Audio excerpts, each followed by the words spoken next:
If you're watching this, you're probably feeling overwhelmed by life's challenges and you are tired of feeling that way. I have a solution for you. It's called presence. My name is Dave Vivus, and I searched for those things for years. And I tried a lot of different paths, and nothing really resonated completely with me. There were things that were band-aids, but nothing that helped permanently. One of the band-aids that I found was hypnosis. In 2004, I became a certified hypnotist. I tried everything from emergency medical hypnosis to stage hypnosis. It's a great tool for sure, but it is not a complete long lasting answer to the struggle of life challenges. In 2008, a friend of mine turned me on to a thing called, or a man called Eckhart Tolle. He is an author and teacher and just an amazing man. It was finally a solution. I began to understand the piece that I was missing, and that was the ability to live in the moment, the ability to be fully here and now. In my life, I had my own share of struggles. I grew up in a very religious family. It was pretty caustic, a lot of pressure, guilt, emotional pain. And I believe that I was unique in those struggles. I believe that my pain was greater than anyone else's.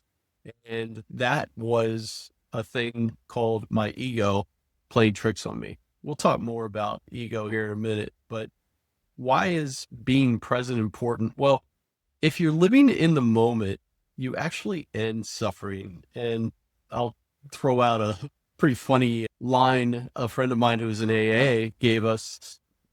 They had heard there in one of their meetings. If you have one foot in yesterday and one foot in tomorrow, you're pissing all over today. And the moment that is the only thing that exists in time is today. Everything else doesn't exist. Yesterday is something we remember, but it's not real. Our memories probably even aren't 100% accurate.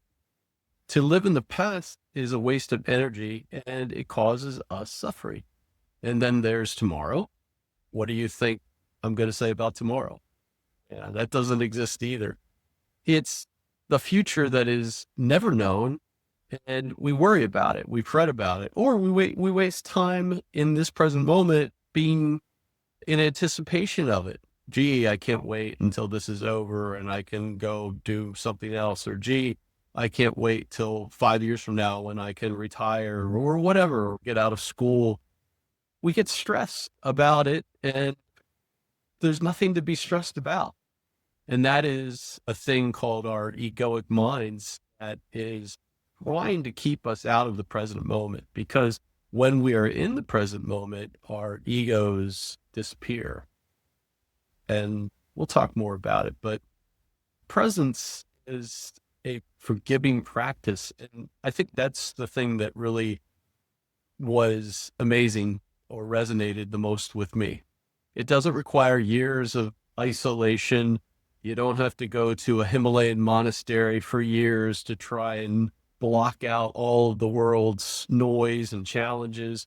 You can't do that. It's a daily life that we all have to live with kids or work or health, money problems, and all these challenges that come at us. And we're unable, most of us, to just disappear from that and try to block everything out. And then the other thing is, what happens when you have to come back and re-engage in the world? Well, it just is not a long lasting solution. Kind of the same way with meditation. Great practice, but it's not really plausible to use every moment of the day. So presence actually is this forgiving nature that you can just simply catch yourself not being present, and it's no big deal. No harm, no foul. You just stop there, get present, and move on. And every time you become present, if you're in an argument maybe with somebody in your family, and a few hours later or the next day or a couple days later, you realize, man, that was really not being present. I was really just in my mind and not being kind and not being aware. But you just catch yourself, you get present and you move on. It happens to all of us. And the more often you get present, the more you break your connection with the egoic mind. And the egoic mind is constantly filling our mind with thoughts so that we stay out of this present moment. And there are different reasons for that, but it's important to break that connection with that egoic mind because you are so much more than your thought. Some people think that they can fill themselves up with knowledge or understanding, and you're really not understanding when you're feeding yourself with reading and research and all that stuff. It's great, but it is not who you are. Who you are is actually the observer, the thinker of those thoughts. You are much more than those thoughts. So that is a downside of our attachment to egoic thinking. We, through our ego, want to label everything and everyone. We want to put forms on them and us. And we try to reinforce those forms that we have adopted so that we can feel superior, we can feel better, we can feel whatever form we take. Maybe our form that we go with is we're sick. And if somebody says, well, you look good today, no, I'm sick. Or if you are somebody who's very athletic and you make that your form, eventually that athleticism is going to dwindle. You're going to get older. Then what happens to that form? So anyway, there's a lot of things that the ego does to try to trick us out of living in this moment. If you want to practice being present, I suggest just some very simple focus exercises of everyday things. If you're washing your hands, just let the water go across your hands, feel the soap against your skin, feel your two hands together. Just be aware of that. Don't judge it. Don't label it. Just be aware. Be curious. Oh, that feels interesting. Oh, the water's feeling interesting, and that helps you break that attachment to that egoic thought, that addiction of egoic thought to egoic thought. There's another great one. If you're walking, just focus on your steps, each step as it touches the ground and you lift the other foot. Going up and down stairs is a good time to practice that focus. Probably the best one, though, is just simply focusing on your breathing. And you don't have to sit in any special position. You don't have to do deep inhales and exhales. You can just breathe normally and just notice your breathing and focus on your breathing and just be aware of that. And that inevitably brings you back to focusing on the present moment. And that breaks your addiction to thought. If you're getting really mad at something or you're getting really frustrated with something, you'll find that when you come into the present moment and you direct your attention to that, nothing is that big a challenge. Nothing is insurmountable. Nothing is overwhelming. Everything that this present moment throws at you, you can handle. The ego distracts us from the present moment, and its ultimate goal is to keep you from enjoying the only thing that exists, which is the now, the present moment. One thing for sure, the ego always wants what it doesn't have, and when it gets it, it wants something else. It is childlike, and it makes us childlike to be in connection with that ego. Not that there's anything wrong with being a child, but it gets a little emotionally exhaustive as an adult. Presence in relationships helps you become wiser. You have more of an understanding of what your loved ones need or your workmates, people that you are at work with. And it just takes this veil off, this filter that you see the world through, and it makes you much more aware and accepting.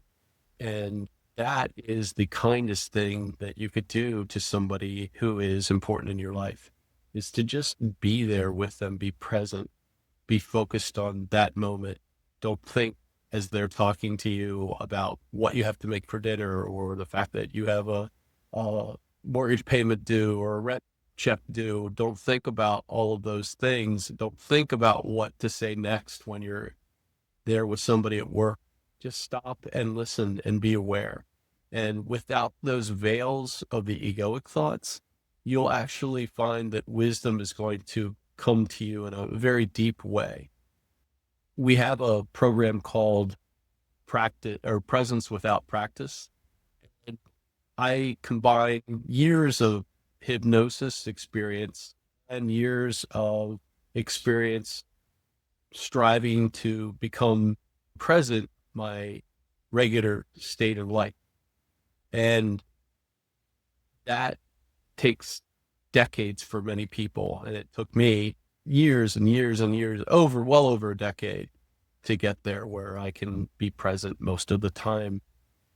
This presence without practice technique implements hypnosis and the practice of presence so that you can speed that up, so that you can get to that point where you're present more often without so much effort and time.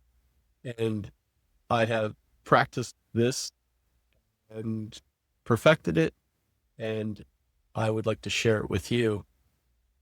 The insanity of resistance is pretty real. If you think about it, if you're mad or annoyed that it's raining, that's crazy because it's raining. What can you do about that, right?